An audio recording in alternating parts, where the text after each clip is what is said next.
Satu, oke. Halo, selamat siang. Perkenalkan, nama aku Cindy. Aku adalah seorang tour guide dari DKI Jakarta, teman-teman. Nah, teman-teman, ada yang bisa tebak gak ini di manakah? Ini bukan di luar Jakarta, tapi ini benar-benar ada di Jakarta. Posisinya kira-kira kalau dari Bandara Soekarno-Hatta, itu kita naik mobil 15 menit kalau nggak macet ya, teman-teman ya. Nah, di posisi utara Jakarta ini sebenarnya kita masih punya loh yang namanya Taman Suaka Marga Satwa Mangrove, teman-teman. Nah, yang teman-teman lihat ini sekelilingnya, ini ambience-nya sebenarnya adalah hutan mangrove, teman-teman. Gitu. Nah, teman-teman mungkin bingung nih, kalau Suaka Marga Satwa kayaknya ada beberapa ya di sini ya taman mangrove ya. Nah, di Peak sendiri itu sebenarnya ada 3 taman mangrove. Yang pertama yang dekat banget dengan gereja Regina Coeli itu biasanya tidak dibuka untuk umum. Lalu yang kedua, deket banget sama gerai makanan instan Burger King atau ya deket-deket sana. Itu ada satu lagi itu punya pemerintah kota. Nah, kalau itu di sana tiket masuknya Rp4.000. Kalau yang ini kebetulan dikelola oleh swasta. Nah, ini tiketnya agak lebih mahal, harganya Rp25.000, teman-teman. Nah, buat yang mau foto priwet atau yang mau nginep di villa, di sini juga ada, teman-teman. Namun kalau misalnya teman-teman cuma mau datang ke sini mau ngerasain masjid di atas air nih, teman-teman, ini masjid terapung karena berdirinya memang di atas sawah, jadi belakang kita langsung hutan mangrove. Nah, datanglah ke masjid ini. Kalau datang ke masjid tentu saja tidak bayar gitu. Nah, ada apa aja sih wisata yang ada di Jakarta Utara? Stay tune ya, karena kita akan sepedaan keliling my neighborhood. Terima kasih. Gue ambil sekeliling.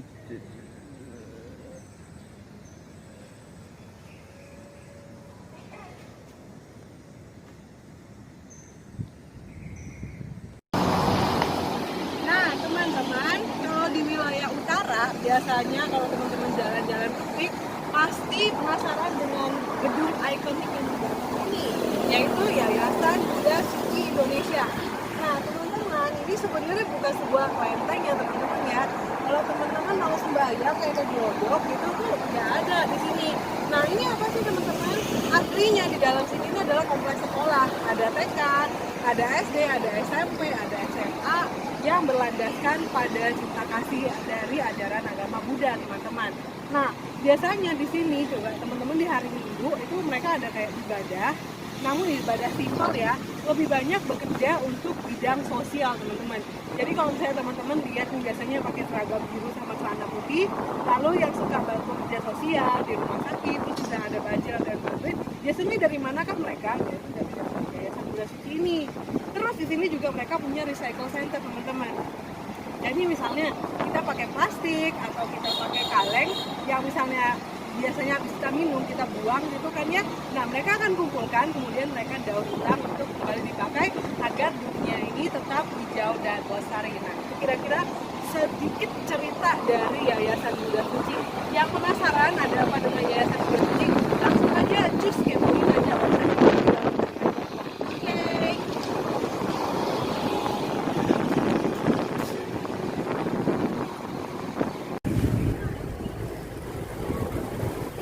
Hai, kamu apa kabar? Baik. Video nanya kabar.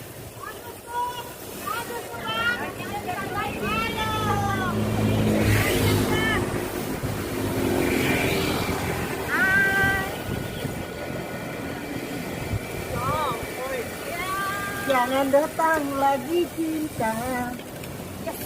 Yes, dong. Sondol nih.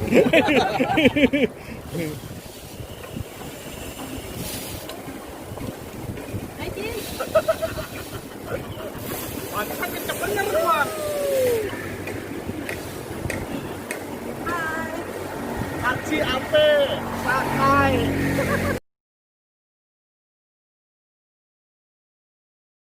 Oke. Hai lagi, teman-teman.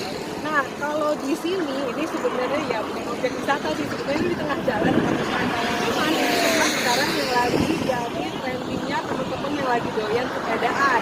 Nah, teman-teman, kalau teman-teman lewatin jembatan ini sudah bukan merupakan di Pulau Jawa, teman-teman. Karena kenapa? Pulau yang akan kita samperin nanti itu adalah Pulau Reklamasi. Kalau teman-teman masih ingat di 2012 kemarin sempat terjadi ada cerita yang soal Pulau G. Nah, di manakah Pulau G ini? Yuk, di sana deh. kita sepedaan ke situ ya.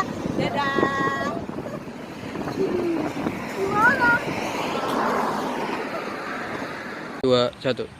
Nah teman-teman, kalau biasanya kita cerita sejarah, mungkin kita akan cerita mulai dari zaman Belanda dulu ya teman-teman ya, abad 17, abad 16, abad ke-18. Nah ceritanya ini adalah sejarah baru bagi kota Jakarta ini teman-teman. Karena kenapa? Pulau ini sebenarnya termasuk baru sih, kita udah ada di Gulf Island yang berdiri sejak ya 2012 lah. Sekarang memang pembangunan baru mulai ada sih, ruko-ruko udah mulai jadi, restoran-restoran udah mulai buka, lampu-lampu sudah mulai ada ya. Mungkin nanti banyak orang yang akan pindah ke sini ya, you never know. Nah, jalan ke arah sini kalau kita lurus Gulf Island dan makin lurus lagi kita udah ke arah Pik 2. Nah, Pik 2 itu posisinya udah bukan di Jakarta teman-teman, tapi sudah ada di Provinsi Banten. Nah, gimana ceritanya berhubung lagi nggak punya akses ke sana ya, kita hari ini rekaman di sana dulu ya. Oke, nah teman-teman, kalau yang mau olahraga, di sini ada satu loop namanya Pantai Mayu teman-teman. Buat yang mau olahraga sore, olahraga pagi, naik sepeda, lari-lari, boleh banget karena satu loopnya ini 5 km loh. Nah, jadi kalau mau sehat ya jalan-jalan ke Pik ya. Terima kasih. Habis olahraga tentu saja teman-teman lapar dong ya. Nah di daerah sini juga masih banyak banget loh food court teman-teman yang bisa buat teman-teman itu coba makan. Jadi pulang dari olahraga nggak bakalan kelaparan sampai ke rumah. Nah salah satunya di atas Pantai Maju ini ada food court nih teman-teman. Nanti beli voucher dulu di sana, baru beli tuker, beli makanannya gitu. Nah salah satunya yang aku coba adalah ini nih, somai. Teman-teman tahu dong ya, somai ini tuh ceritanya tuh panjang nih. Mau diceritain dulu nggak kira-kira? Mau lah ya. Nah, ceritanya somai ini adalah makanan dari peranakan Tionghoa teman-teman. Jadi kalau zaman dulu di dalam Tiongkoknya itu disebut dengan saumai. Gitu loh, itu artinya gandum yang dipanggang. Karena zaman dulu teman-teman, makanan itu kan nggak kayak sekarang ya kita bebas banyak, food court banyak. Kalau zaman dulu makanan itu, especially kalau winter, itu susah didapat. Jadi biasanya orang-orang itu dari musim gugur itu mereka sudah menyimpan makanan apa yang mereka punya, mereka simpan dulu gitu kan ya. Nah habis itu mereka simpan sehingga mereka bisa konsumsi ketika musim dingin gitu loh. Nah kalau misalnya kita ada makan makanan rebusan, tentu ada makanan yang dipanggang.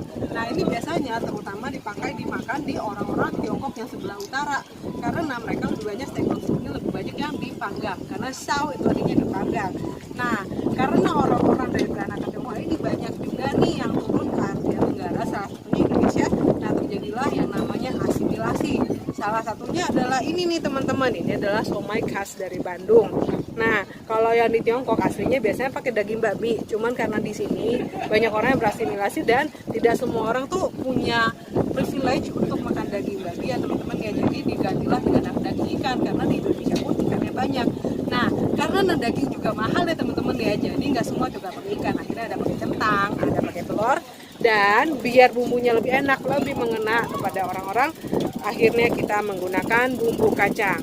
Rasanya kayak gimana nih teman-teman nih? Oh ini satu porsi 35.000, harganya ini nanti dapat 5 biji teman-teman. Rasanya kayak gimana? Kita coba. Karena anginnya kenceng banget, somainya nggak mau nempel teman-teman. Kita coba ya. Enak lah. Wan, kita habis lelehan tenke makan begini, kalorinya cukup lah untuk supaya kita modal balik lagi ke rumah. Ikannya berasa, tepungnya nggak gitu banyak, jadi kita berasa lagi kayak makan ikan yang ya sedikit dipanggang, tapi ini nggak dipanggang, ini direbus. Ya udah aku mau lanjut makan dulu sebelum nanti bumbunya ketiup angin. Terima kasih dan enjoy, bye bye.